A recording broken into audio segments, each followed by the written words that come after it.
What's up, guys? Welcome back to another One Shot. Today we saw Justice League, and we have some words to say about this movie. Right off the bat, I just want to say I enjoyed it. I thought it was a lot of fun, and I think it was a good movie. It was a good movie to go see. Yeah, but it's there's definitely- obviously some gripes. It's worth your money. Go see it. I recommend seeing it in IMAX, but there's definitely some things that kind of there's flaws in this movie. Absolutely. So one thing I do want to point out first is kind of like this sort of pacing issue that they have with this movie, because it seems like right out of the gate when the movie started, they were just trying to rush through everyone's kind of intro. Yeah, and I was like doing this too. I was like, what is going on? I was like, why are we going through, like, whose montage is it next? Yeah. You know, we see Wonder Woman for like 5 minutes, and then we're gonna see Aquaman for 5 minutes, Barry Allen, and it was like no character development whatsoever. Yeah, it felt like they were kind of just going through the motions in order to introduce us to characters that we haven't actually grown to care for yet. Exactly. And it definitely hurts this movie to not have, you know, that full catalog of solo movies behind it, where I might get flack for this, you know, we might incite a flame war, but as opposed to the Marvel universe, we got to see Iron Man, we got to see Hulk, and we got to see there's enough of that backstory where you are invested in those characters. Right. You know, for this one, it just feels like they just, hey, forget about Aquaman, forget about his story, forget about the Flash, even though there's a DC Flash version on TV. Which I love, by the way. Right. Like, just compared to the Marvel universe, They took their time. We cared about them teaming up. We were like, we saw all of these heroes, and we're like, oh, they're about to team up. And now it's kind of like we saw Batman, we saw Superman, and then it was like, we oh, saw, that's enough. and then we saw Wonder Woman, right? Yeah. And then we're like, oh, the Holy Trinity, they're gonna come together. And then it felt like this movie kind of just slapped on the Flash, Aquaman, and Cyborg at the very end. And it hurt the movie, to be honest, you know? Yeah, that was one of my biggest gripes, because like even the villain, like I think the villain should have had some kind of backstory too. Like, even though if you're not informed, if you're not really heavy into the DC comic universe, you might like what you see on the big screen, but like ultimately, like I just didn't feel like there was any threat to him whatsoever. He comes in, That's a good point to make. Yeah, he comes in, he goes, and then the team forms, and then all of a sudden they go up, they're fighting him, and then he goes away.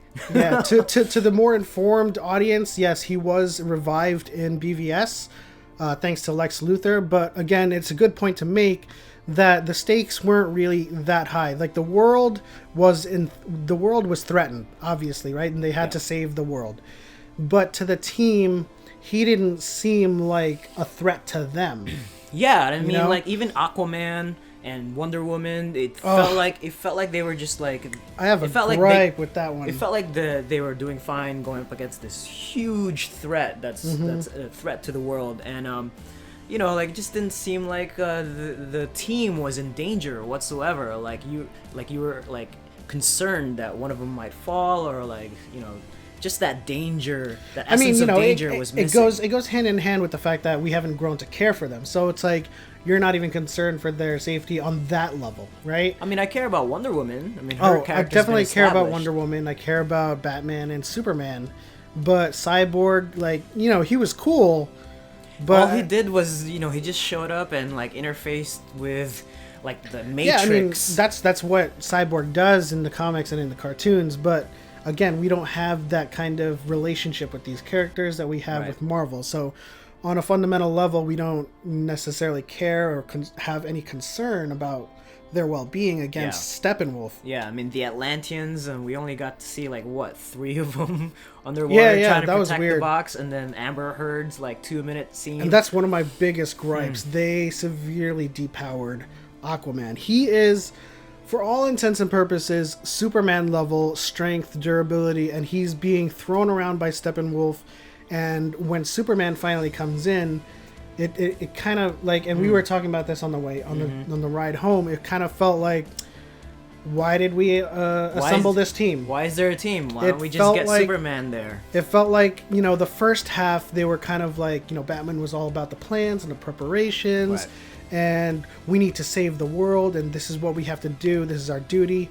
And then they assembled the team, and then the second half, Bruce Wayne's like, let's just revive Superman, because that's all we need. Yeah. And when Superman shows up, he like ragdolls Steppenwolf. Like they really didn't need the team for this at all. I mean, Superman is and like the Flash, slapped on. He just comes in and saves the day with his superhuman superpower strength. And that was it. You know, like the movie came and went, and although I was entertained, I'm sure you were entertained. I was entertained. They had the race between the Flash and Superman, although Superman would never win in that race. Hit me in the comments down below. And then the one thing that really bothered me is the Grinch face. It was like, oh my goodness. It was like Clark Kent was like this the whole time, like, and like, gee, I don't know who looked at that in the editing bay and thought it passed. Yeah, that's it, man. Go to the theaters with that one. You can't see past it. I mean, for those of you that don't know this history of this, that apparently there were some shoot conflicts with Henry Cavill, conflicts with Henry. And he had a full mustache, and then they decided to get rid of his. I swear to God, shoot him again in this movie, and they had to edit his mustache out. So for those of you who aren't, we are fundamentally designers, right? And we both use Photoshop. It literally looked like they clone stamped his cheeks and put it on his upper lip. And then, like, every time he smiled, I couldn't help but think that he looked ugly as hell. You know what? A clone stamp would have been better. Like, it just felt like they content aware. They just hit the fill. Right. They selected his mustache. They just selected his mustache and content aware filled it. Anyway, geez. I mean, but hopefully it doesn't. That's a glaring issue, though. Yeah. I mean, we've seen in Terminator them graft Arnold's face onto another body. Benjamin Button. And like some of the CG is pretty amazing, but like mustache seems to be like, you know, the bar. It's like, but you know what? I don't think they got the necessary effects people that deals with the mustache. There's like everything was lightning bolts. There's a small like contingent in the world that deals with mustaches, and unfortunately they didn't get those guys. Yeah. Okay, so it looks like we're just shitting on this movie, but I guarantee you, it's still enjoyable. Okay, like you'll see the mustache stuff, and you'll be like, "That's pretty funny."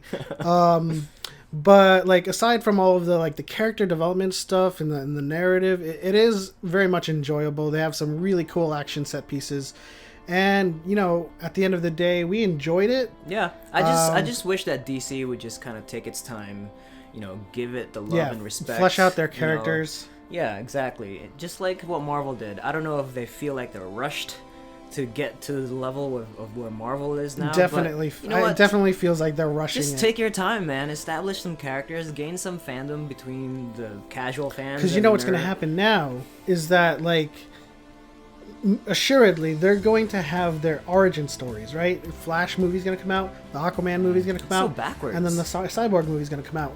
And we're already kind of invested a little bit with this movie with those characters now, and then we're going backwards in time. It was kind of like the Wonder Woman effect.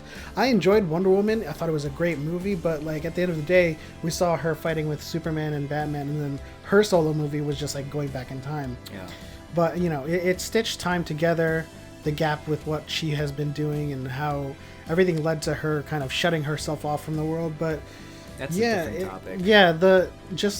They really needed their solo films, and we really needed to grow to care and love these characters just like we did with Marvel, and so that really hurt the movie as a whole. It hurts it, but it's still an enjoyable movie. Go see it. Yep. And if you haven't seen Thor yet, and if you're picking between the two, I would suggest to go see Thor first, because that is highly enjoyable, and I'm sure all of those characters have already been established and you care about them, and so you know exactly what you're getting into. Yeah. I didn't even like Hela wasn't even established, and they did a good job with her. So it's like this is a Justice League thing. Yeah. So yeah, I recommend IMAX. It's definitely it's definitely a must for this movie. It's a great experience. So you know, final rating. I'd probably give it a 6 or 7 out of 10. Okay.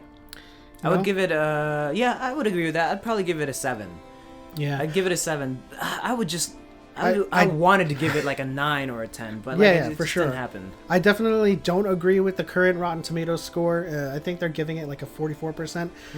But you know, critics have been wrong a lot lately this year. So yeah, absolutely. You don't need to listen to a critic, and if you're gonna go see it with a friend, go see it because you're excited to see Justice League. Yeah, and also Flash stole the show for me. Flash was pretty funny. He was awesome. He was really one of the bright spots of this movie. Yes, he was. I think he stole the show completely. And Wonder Woman. I think, you know what? And also Batman. Just it was a good and enjoyable Flash, movie. Wonder Woman, and Batman. They had an amazing time on the movie, and I enjoyed them completely. And that's it. Absolutely worth the Sunday, so go check it out. Well, that's it. So go see it, and we'll see you next week.